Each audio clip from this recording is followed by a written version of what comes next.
యజ్ఞయాగాదులు 250 జ్ఞానయజ్ఞాలు చేశానంటున్నాడు. 251 చేయాలన్న కోరిక ఇంకా లోపలుంది.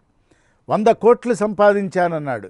200 కోట్లు సంపాదించాలన్న ఆలోచన ఉంది. ఇప్పటికే ముందు వెనక 5 PhDలు తగిలించుకున్నాం. ఇంకో 2-3 ఉంటే బాగుండనుకున్నాం. ఎవరో స్నేహితుడికి 9 ఉన్నాయని తెలిసింది. వాడికంటే ఇంకోటి పొందాలనుకుంటాం. పొందాలి. కానీ అవి ఏవి మనవి కాదు, అవి మనం కాదు. మనం ఏమిటి అంటే నిరాకార నిర్గుణ పరబ్రహ్మతత్వమే ఒక ఆత్మై సంస్థితమై ఏదైతే ఉన్నదో యహమహమితి సాక్షాత్ ఆత్మరూపేణ భాతి. మన యందున్న నేను అసలు నేనుగా. ఎందుకంటే మనకు పెట్టింది, మన పేరు ఎవరో పెట్టారు, మనదే అనుకున్నాం. నువ్వు అప్పుడు పుట్టావు అన్నారు, అవునా అనుకున్నాం. ఇగో నువ్వు ఇది అన్నారు, అవునా అనుకున్నాం. మరి మనం ఎవరము అని ప్రశ్న గనక వేసుకున్నట్లయితే వెనక్కి ఎంత లోతుకు వెళితే మనకు అర్థమయ్యే విషయం ఒకటే. నేను దేహాన్నే గనకైతే ఈ దేహం ఊడిపోయేది, ఎప్పుడో రాలిపోతుంది. నేను సంపాదించిన కీర్తి అంతా ఓ చోట ఉండిపోతుంది. కానీ నేను ఉండిపోతా. ఆ నేను ఎవరంటే మళ్ళీ భగవద్గీతలో కృష్ణ పరమాత్మ ఓ మాట చెప్పాడు, వాసాంసి జీర్ణాని యథావిహాయ. అందమైన శ్లోకం అది. జీవుడు తాను ధరించినటువంటి ఒక వస్త్రాన్ని, ఇగో ఇవాళ ఉన్నాం మనం, ఇప్పుడు ఒక డ్రెస్ వేసుకున్నాం, కాసేపు అయితే మరొకటి, సాయంకాలం అయితే మరొకటి, మళ్ళీ రాత్రిపూట మరొకటి, మళ్ళీ తెల్లవారుగానే ఇది కాదని మరొకటి. ఎట్లాగైతే వస్త్రం మారుతున్నదో కానీ మనం మారటం లేదో, ఆత్మ కూడా దేహాన్ని మారుస్తున్నది తప్ప తాను మారటం లేదు. ఆ మారని, చెదరని, మసిబారని, మాపెరగని, రూపు కోల్పోని ఒక అఖండమైనటువంటి ఆత్మ మన యందున్నది. తదనుగుణంగా మనం జీవించాలి అంటే ఆ ఆత్మానుభూతిని మనం పొందవలసిన అవసరం ఉన్నదని చెప్తూ అటువంటి పనులు చేయండి. అటువంటి పనులు ఎక్కడి నుంచి అంటే యజ్ఞయాగాదులలో, జ్ఞాన యజ్ఞాలలో ఏమున్నది? విచారధారలో మనకు తెలిసిన దాన్ని 10 మందికి చెప్తున్నాం. దానికి జ్ఞానయజ్ఞం అని మనం పేరు పెడుతున్నాం.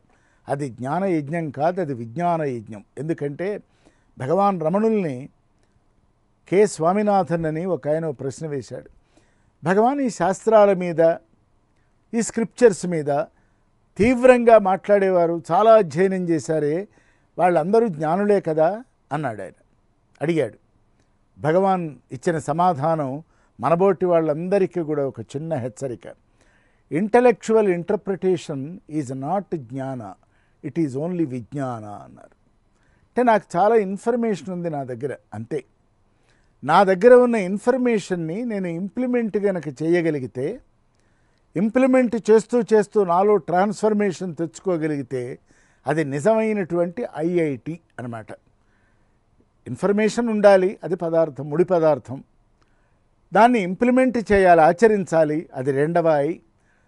ఫైనల్గా ఏం కావాలంటే నేను నిన్నటి కంటే ఈరోజు కంటే రేపు, రేపటి కంటే ఆ పై రోజు ఒక పరిణామాన్ని నేను చెందాలి. చెందకపోయినట్లయితే షోకేసులో పుస్తకాల వలె తల నిండా, మస్తిష్కం నిండా పుస్తకాలు కనుక ఉన్నట్లయితే ప్రయోజనం లేదని చెప్తూ, ఇవన్నీ కూడా కార్యకలాపాలన్నీ కూడా ఇగో ఈ పతనానికి దారి తీస్తే మనం చూపిస్తాం. ఇదిగో చూడండి, ఈ సర్టిఫికెట్ వాడిచ్చాడు, ఈ శాలువా వాడు గప్పాడు, ఈ కంకణాలు వీడిచ్చాడు, కాలి కడియాలు వాడు దొడిగాడు, చూపిస్తూ ఉన్నాం. అన్నీ వదిలిపెట్టవలసిందే. ఒక వైరాగ్యాన్ని వైభోగంగా ఆవిష్కరిస్తున్నారు. ఆయన నెగటివ్గా చెప్పటంలే, పాజిటివ్గా యథార్థం చెప్తూ ఉన్నారు. ఒక రిలేటివ్గా చెప్పటంలే, రియాలిటీని చెప్తున్నారు. రాడికల్గా చెప్పటంలే, రేషనల్గా చెప్తున్నారు. కనుకనే ఏమవుతుంది అంటే కృతి మహోదధౌ పతన కారణం ఫలమశాశ్వతం గతి నిరోధకం. ఫలం అంటే పొందినటువంటి ఫలితాలున్నాయే అశాశ్వతాలు. ఈ ప్రపంచంలో మనం ఎన్ని వేల లక్షల భోజనాలు ఇప్పటికి చేశాము. ఫలితం కలిగింది కదా. ఏం ఫలితం కలిగింది? వీళ్ళ మంచి భోజనం చేశామని, చాలా తృప్తిగా తిన్నామని, లేదా చాలా మంచి పని చేశామని ఒక ఫలితాన్ని పొందాం. కానీ అది అశాశ్వతమే. మళ్ళీ తెల్లవారగానే ఇంకో పుస్తకం, ఇంకో ఫలితం, ఇంకొక ఆలోచన, ఇంకొక విజయం, పాత విజయాలన్నింటినీ పక్కన పెట్టేస్తున్నది. విశ్వనాథ సత్యనారాయణ గారు శ్రీమద్ రామాయణ కల్పవృక్షాన్ని రాసి ఈ ప్రపంచానికి అందించినప్పుడు వారిని ఒక ప్రశ్న వేశారు. అయ్యా, భారతదేశంలో కొన్ని వందల రామాయణాలు ఉన్నాయి కదా, మీ దగ్గర ఉన్నటువంటి ప్రజ్ఞతో మీరు మళ్ళీ ఎందుకు రామాయణమే ఎందుకు రాశారు, ఇంకోటి కొత్తది రాయొచ్చు కదా అని అంటే ఆయన సమాధానం ఇచ్చారు. మరల ఇదేల రామాయణంబన్నచో ఈ ప్రపంచకము ఎల్లవేళల తినుచున్న అన్నమే తినుచున్నదిన్నాళ్ళు తన రుచి బ్రతుకులు తనవి కాన చేసిన సంసారమే చేయుచున్నది తనదైన అనుభూతి తనదిగాన కొలిచిన రామునే తలతును నేనును నా భక్తి రచనలు నావిగాన. ఆయన రాముని గురించి అలా రాశాడు, నే కూడా రాస్తా. కవి ప్రతిభయుండును కవ్య శతాంశమున 90 అయిన పాండ్లు ప్రాగ్విపశ్చన్మంతంబున రసము 1000 రెట్లు గొప్పది నవకథాధృతిని మించి.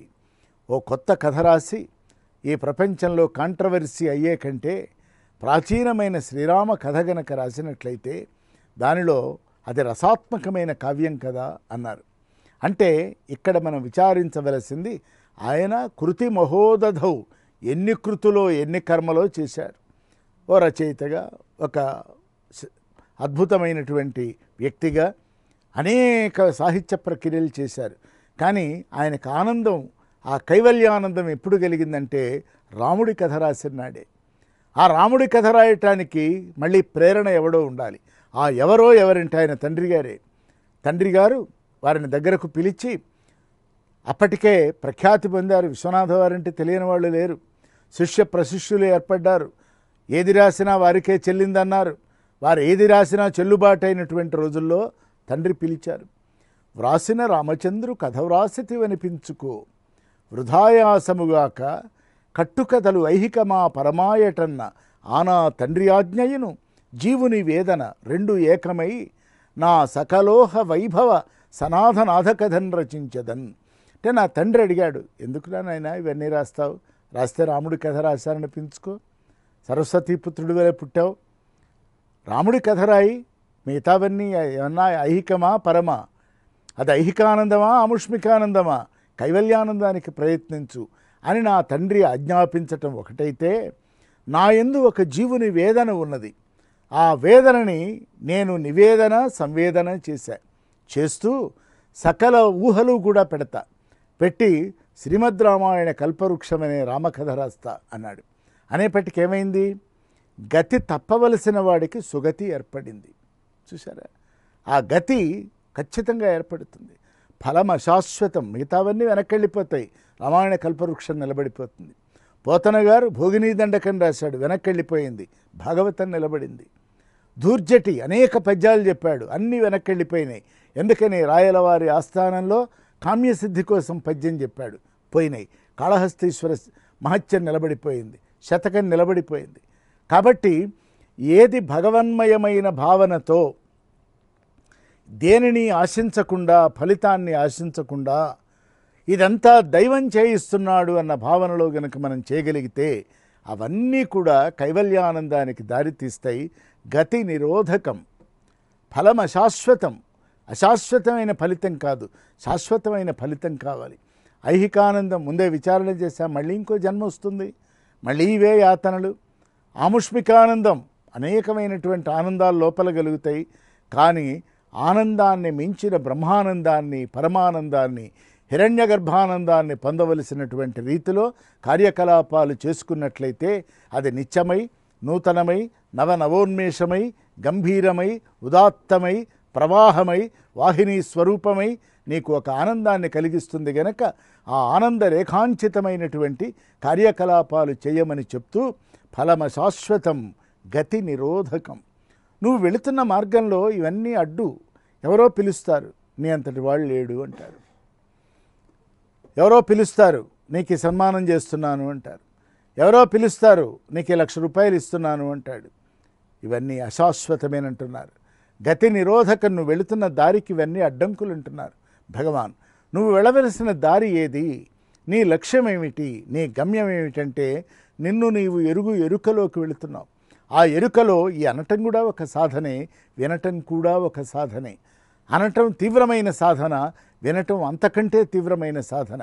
ఎందుకంటే నవవిధ భక్తులు గనక మనం చూసుకున్నట్లయితే శ్రవణానికి ప్రాధాన్యత ఇచ్చారు. ముందసలు మనం వినకపోతే, విన్నది మననం చేసుకోకపోతే, మననం చేసుకున్న దాన్ని జీర్ణించుకోకపోతే, జీర్ణించుకున్న దానిని ఆచరించకపోతే ఈ విన్నదంతా వృధా. మరి అన్నవాడికి ఏమిటి లాభం అన్న ప్రశ్న వచ్చినప్పుడు, ఎక్కడో ఒక తోటలో ఓ గుమ్మడి పాదు ఉంటే ఆ తీగ సాగి సాగి ఎక్కడో పక్కవాడి పొలంలోకి వెళ్ళినా అక్కడ పుష్పించి ఫలించి ఒక పెద్ద గుమ్మడికాయ ఎట్లాగైతే ఎవ్వరికీ చెప్పకుండా తొడిమ నుంచి తనను తాను విదుల్చుకొని విడిపించుకొని విముక్తమైపోతుందో అన్నవాడికి కూడా ఈ ఫలితం ఉంటుంది. అయితే అలా అవ్వాలి అని చెప్పాడా? మళ్ళీ కృతి మహోదధౌ పతన కారణం. నేను ఎన్ని ఉపన్యాసాలు చేశాను, ఉపన్యాస కేసరి అంటున్నారు నన్నంటే రెండో వాడు అంటున్నాడు ఉపన్యాసమునకే సరి అంటున్నాడు. అంటే ఆచరించాలి. ఆచరణాత్మకమైనటువంటి ఒక ఆధ్యాత్మిక భావనా భూమికని, ఒక యాథార్థికమైనటువంటి అధివాస్తవికమైనటువంటి ఒక అబ్సల్యూట్ రియాలిటీతో ఉన్నటువంటి ఒక తెర మీద, ఒక యవనిక మీద రమణులు ఆవిష్కరిస్తున్నారు. ఆవిష్కరిస్తూ వీటి కోసం మీరు పని చేయకండి, మీరు చేస్తూ వెళ్ళండి, అవన్నీ మీకు ఏర్పడతాయి. ఆ ఏర్పడినవి కర్త ఇచ్చాడు అనుకోండి, ఏదిస్తే దాన్ని ప్రసాదంగా స్వీకరించండి, ఆనందంగా స్వీకరించండి.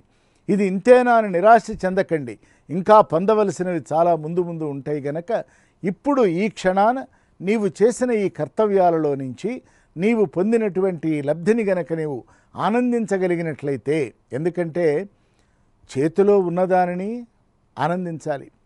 పట్టుకున్నదే కొమ్మ, పట్టనది కొమ్మ కాదు. చెట్టుకి ఎన్ని కొమ్మలు ఉన్నా మనం పట్టగలిగింది ఒక్క కొమ్మే. ఇది మానవుడు నేర్వవలసింది. ఈ విశాలమైన విస్తృత ప్రపంచంలో ఒక మహానది ఉన్న సముద్రం దగ్గరకు వెళ్ళినా మన పాత్ర ఎంత ఉన్నదో అన్ని నీళ్ళే తెచ్చుకోగలం. సముద్రం అంతా మన ఇంట్లోకి రావాలంటే మనం మునిగిపోతాం. అలాగే నదంతా మన వైపు రావాలంటే కొట్టుకుపోతాం. మరి ఏం చేయాలి? పాత్రతని అంటే మన అర్హతని, మన ఎలిజిబిలిటీని, మన ప్రజ్ఞని, మన శక్తియుక్తులని, మన కర్మ సుకౌశలాన్ని అన్నింటినీ సమన్వయం చేసి మనం ఏర్పరచుకున్నటువంటి లక్ష్య గమ్యాల వైపు మనం వెళ్ళవలసి ఉన్నది. వెళ్ళి తీరాలి. కర్మలు చేయవలసిందే. కానీ ఉపేక్షతో కాదు, అపేక్షతో కాదు, నిరపేక్షతో చేయాలి. ఉపేక్ష అంటే ఏ స్టేట్ ఆఫ్ ఇండిఫరెన్స్. పోనీ జరిగితే జరుగుతుంది, లేకపోతే లేదు, వాడు ఎవడో చూసేవాడు ఉన్నాడు, అట్లా చేయమనిలే. లేదు, కర్మలు చేస్తూ ఉంటా, ప్రతిదానికి నాకు ఫలితం రావాలి, రాదు. మరి ఏం చేయాలి? నిరపేక్షతో చేయి. అపేక్ష వద్దు, ఉపేక్ష వద్దు, మధ్య మార్గం ఎంచుకో. నీ పనిలో నువ్వు చేసుకుంటూ వెళ్ళిపో. నీకు రావలసినది, పొందవలసినది, నీకు చెందవలసినది కర్త తప్పకుండా ఇస్తాడు. అందుకనే రెండవ శ్లోకం కర్త యొక్క దయాగుణాన్ని, ఈ కర్తృత్వం వహిస్తున్న వాడికి నీవు నేను చేస్తున్నాను అనే భావన నుంచి విడిపడమని, దానివలన కైవల్యానందాన్ని నీవు పొందగలవని, పొందాలి అని భగవాన్ రమణులు సూచిస్తూ కృతి మహోదధౌ పతన కారణం ఫలమశాశ్వతం గతి నిరోధకం. కవులు, పండితులు, శాస్త్రజ్ఞులు వీళ్ళంతా మూలాధార స్వాధిష్టాన మణిపూరక అనాహత దాకా హాయిగా వచ్చేస్తారు. ఎవరైనా రావచ్చు అక్కడి దాకా. వచ్చేప్పటికీ లోకం మనల్ని గుర్తిస్తుంది. నువ్వు జ్ఞానివి అంటుంది. అవునా అనక్కర్లే, మన పని మనం చేసుకుంటూ వెళ్ళటమే. లేకపోయినట్లయితే అవును నువ్వు అన్నది నిజమే అని మన మనస్సు అంగీకరించిందా, ఆగిపోతాం. ఆ అనాహతంలో నుంచి హతమైపోతాం గనక అక్కడి నుంచి పతనమై మళ్ళీ మూలాధారంలోకి వైకుంఠపాళిలో ఎట్లాగైతే మళ్ళీ తోక దగ్గరకు వస్తామో, పడగదాకా చేరుకోలేమో, అట్లాగే మానవ జీవితంలో కూడా నేను ఇన్ని పనులు చేశాను, ఇన్ని గుళ్ళు కట్టాను, ఇన్ని సంస్థలకి చందా ఇచ్చాను, ఇంతమందిని పోషించాను. నిన్ను పోషిస్తున్నది ఎవరు? ప్రశ్న వేసుకోమన్నారు. నువ్వు పోషిస్తున్నది నిజమే, కానీ నిన్ను పోషిస్తున్నది ఎవరు? నీకు అవకాశం ఎట్లా కల్పించబడింది? నువ్వు ఆ స్థాయికి ఎలా రాగలిగావు? నీ కర్మ, ఉదాత్తమైన కర్మల ద్వారా నువ్వు ఆ స్థాయికి వెళ్ళగలిగి నువ్వు మిగతా వారందరికీ ఆదర్శప్రాయమైనావని చెప్తూ ఫలమ శాశ్వతం గతి నిరోధకం. ఎక్కడైనా ఈ ఫలితాలన్నీ నావే నావే నావల్లే అనుకున్నావా? నిన్ను నీవు డిస్ప్లే చేసుకుంటూ వెళ్ళావా? ప్రపంచానికి ప్రొజెక్ట్ చేసుకుంటూ వెళ్ళావా? గతి నిరోధకం. నీ గమ్యం వైపు నిన్ను అది వెళ్ళనివ్వదు. నీ ఆత్మానుభూతిని పొందేటువంటి స్థాయి నుంచి నిన్ను పతనం చేస్తుంది గనక కర్మలు కూడా ఆలోచించి విచారించి ఎంతవరకు చేయగలమో దానికి పరిమితులు ఎరిగి చేయమని చెప్తూ భగవాన్ కర్మానుష్ఠాన భూమికని స్పష్టం చేస్తూ ఉపదేశసారంలో మనకి 2వ శ్లోకాన్ని సమర్థవంతంగా, అర్థవంతంగా, పూర్ణంగా, జ్ఞానమండితంగా అద్వైత భావనలో మనకి విస్పష్టం చేస్తున్నారు. తదుపరి విచారణ మనం నెమ్మదిగా కొనసాగిద్దాం. అరుణాచల శివ